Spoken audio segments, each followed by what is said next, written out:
Oi pessoal, nesta quinta e última videoaula para o concurso TCE Paraíba, Banca CESP, edital publicado em 2017, nós resolveremos o nosso último simulado. Então vamos lá. Sobre os princípios orçamentários e suas aplicações práticas, julgue as assertivas a seguir. 1. A reserva de contingência representa exceção à regra da discriminação. Certo, perfeita, assertiva. A reserva de contingência, ela surgiu no Brasil com o Decreto-Lei 200/67. Foi aperfeiçoada pelo Decreto-Lei 900/69 e sofreu várias modificações, e a LRF só a tornou obrigatória. Então, não foi a Lei de Responsabilidade Fiscal que criou a reserva de contingência, ela apenas a tornou obrigatória, conforme é disposto no seu artigo 5º, né? 5º da LRF. Então, vamos nós. O que é a reserva de contingência?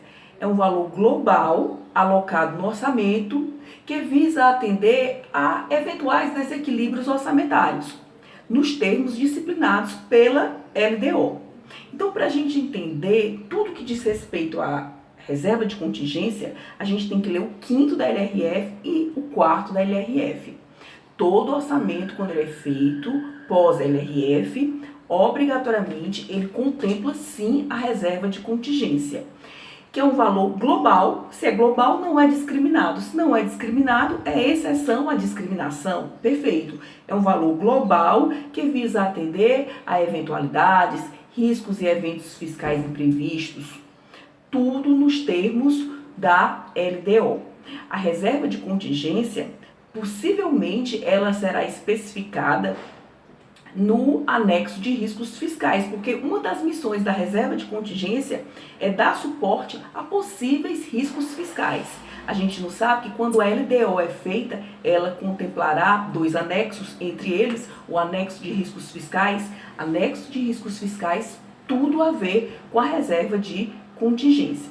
Lembrando que quando o orçamento é feito por força do 5º da LRF, necessariamente ele contém a reserva de contingência. Repito, a forma de utilização da reserva será toda regrada pela LDO.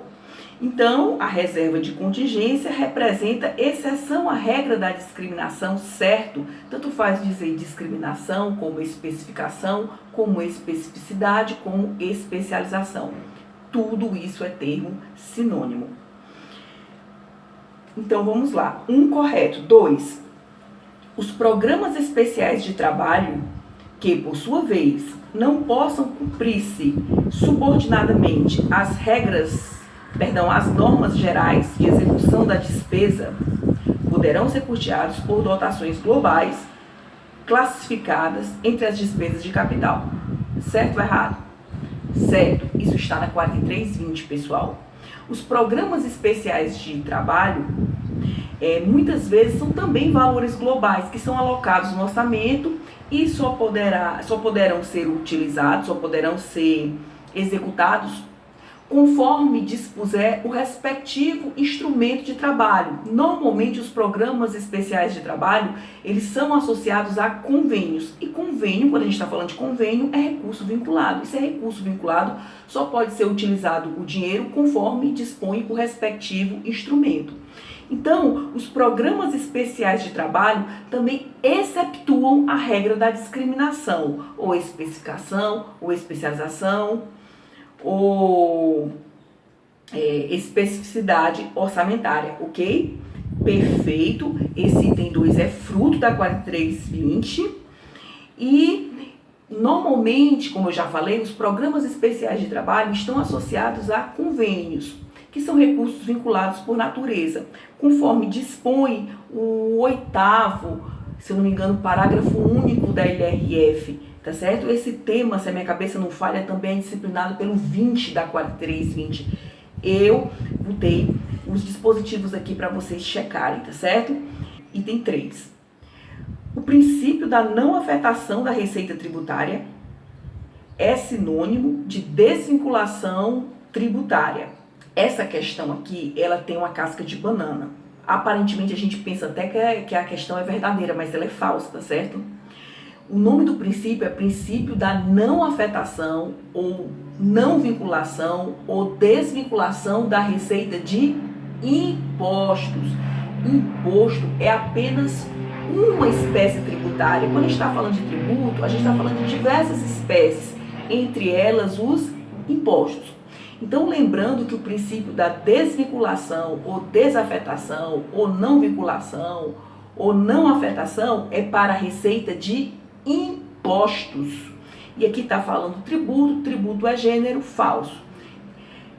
Esse princípio é aplicável à receita de impostos. A regra não é absoluta, há exceções, e tanto a regra como as exceções estão no artigo 167, inciso 4, mais parágrafo 4º do dito artigo 167, e tudo isso da Constituição da República, tá certo? Repetindo, tanto a regra como as exceções ao princípio da não afetação da receita de impostos, tudo isso está positivado no 167, inciso 4, mais parágrafo 4º do dito artigo 167, tudo isso da Constituição Federal. Então, o item 3, falso, verdadeira casca de banana. Item 4, universalidade e unidade orçamentárias são termos equivalentes. Errado.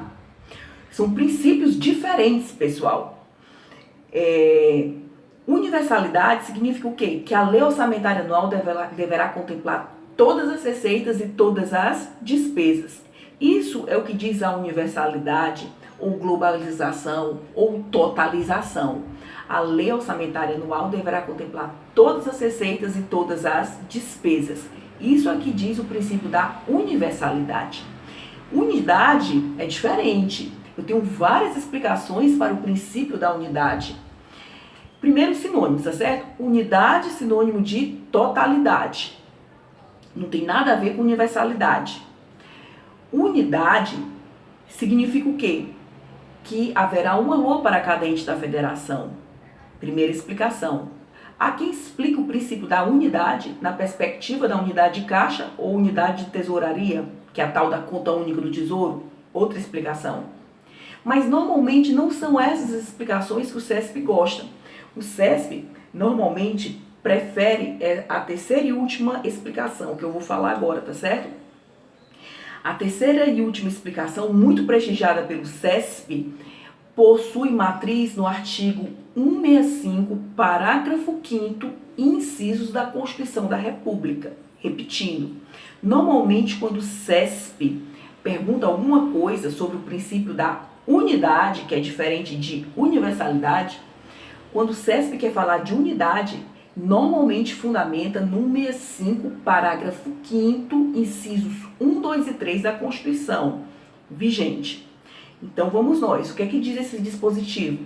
Dentro de uma lei só, chamada Lei Orçamentária Anual, nós tratamos de 3 assuntos. Não são 3 leis, é uma só, que trata de 3 conteúdos, que são as chamadas esferas orçamentárias. E que esferas são essas? Que conteúdos são esses? Dentro de uma lei só, chamada de Lei Orçamentária Anual, a gente trata de quê? Do orçamento fiscal, do orçamento de investimentos estatais e do orçamento da Seguridade Social. É uma lei que era dividida em 3 fragmentos: orçamento fiscal, de investimentos estatais e da Seguridade Social. Eis a explicação do 65, parágrafo 5º, inciso da Constituição Federal. Então, são assuntos diferentes. Universalidade é uma coisa, unidade é outra. É bem verdade que os princípios, eles se completam, mas a gente não pode confundir as matérias, não é isso? Universalidade, a Lei Orçamentária Anual contemplará todas as receitas e todas as despesas. Universalidade, sinônimo de totalização ou sinônimo de globalização. Já a unidade, como eu já falei, há 3 explicações distintas. Haverá uma LOA para cada ente da federação, há quem explique na perspectiva da unidade de caixa ou há quem explique na perspectiva das esferas orçamentárias. Unidade, sinônimo de totalidade. Então, errado o item 4, por todo o exposto. E o 5º e último item, No caso do Brasil, a periodicidade orçamentária é coincidente com o ano civil, por força de dispositivo legal. Certo, pessoal? O CESP normalmente não chama anualidade orçamentária. Normalmente o CESP chama periodicidade orçamentária, que é o período durante o qual o orçamento é executado, tá certo? No caso do Brasil, por força do 34 da 4320, a anualidade orçamentária,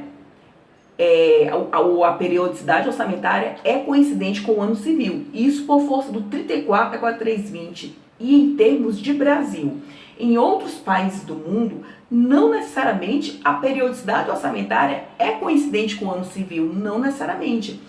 Se vocês pegarem os livros clássicos, como Giacomoni, vocês vão ver que esse autor, ele cita outros países do mundo em que o exercício financeiro não será coincidente com o ano civil. O que diz a periodicidade orçamentária? No caso do Brasil, que o exercício financeiro é coincidente com o ano civil, repetindo, 34 a 4320. É mais técnico você falar em periodicidade orçamentária, período durante o qual o orçamento é executado, tá certo? Período esse, no caso do Brasil, coincidente com o ano civil. Em outros países, não necessariamente coincidente com o ano civil. O CESP, como é uma banca mais científica, o CESP normalmente se utiliza de termos mais abrangentes. Então, no caso do Brasil, periodicidade é sinônimo de anualidade orçamentária. Em outros países do mundo, não necessariamente, ok? Então, pessoal, esse princípio, como eu já falei e repito, possui fundamento de validade no 34 da 4320. Se o seu concurso for FCC, que no caso TCE Paraíba não vai ser CESP, quando a banca é FCC, normalmente chama anualidade orçamentária. O CESP normalmente chama periodicidade orçamentária, tá certo? Se associado ao Brasil, por força do 34 da 4320, o período de execução orçamentária é coincidente com o ano civil. Em outros países do mundo, não necessariamente. Com esse nome periodicidade, já foi cobrado da minha pessoa em uma prova do CESP, tá certo? Então eu espero que eu tenha sido clara. Pessoal, a questão do planejamento no mundo, esse assunto já chegou a preocupar até Leonardo da Vinci. É atribuído a Leonardo da Vinci um pensamento que diz assim, que se nós não planejamos, eu não me recordo do pensamento literalmente, mas é atribuído a Da Vinci o seguinte raciocínio, que se nós não planejarmos, nós lamentaremos. Quem não planeja tem tudo para se lamentar. É um pensamento que eu li recentemente e associado a Leonardo da Vinci. Olha, Leonardo da Vinci já se preocupava com a temática orçamentária, na perspectiva, claro, do planejamento, né? Foi um gênio da humanidade. Foi um cara que nasceu no tempo, diríamos, será que ele nasceu no tempo correto? Porque o cara era um visionário, né? Eu já vi um palestrante dizendo que foi uma pessoa tão brilhante, mas que nasceu na época errada. Eu não sei, Deus tem suas razões, né? O fato é que foi um gênio da humanidade. E é com esse espírito de planejamento, com esse espírito de confiança, de fé em Deus, em dias melhores, que eu me despeço dessa série de programas, de videoaulas preparatórias para o TCE Paraíba. Acredite no seu potencial, o concurso é uma fila, passa quem tem persistência, tá certo? Tenha fé que vai dar certo, acredite em você, porque se você não acreditar em você,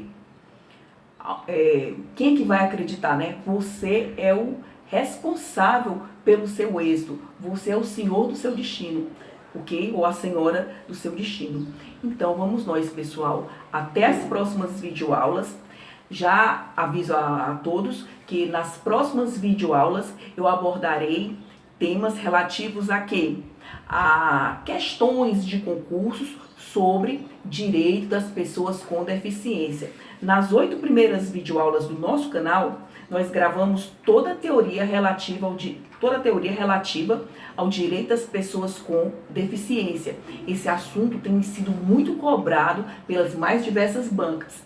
E nas próximas videoaulas, nós gravaremos questões de concursos cobradas sobre o assunto direito das pessoas com deficiência.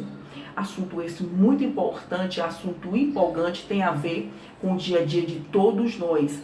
Assunto esse que nos sensibiliza para o dever de alteridade, ou seja, o dever de nos colocar no lugar do próximo. Então, paz e bem, até a próxima, feliz 2018. Muita paz.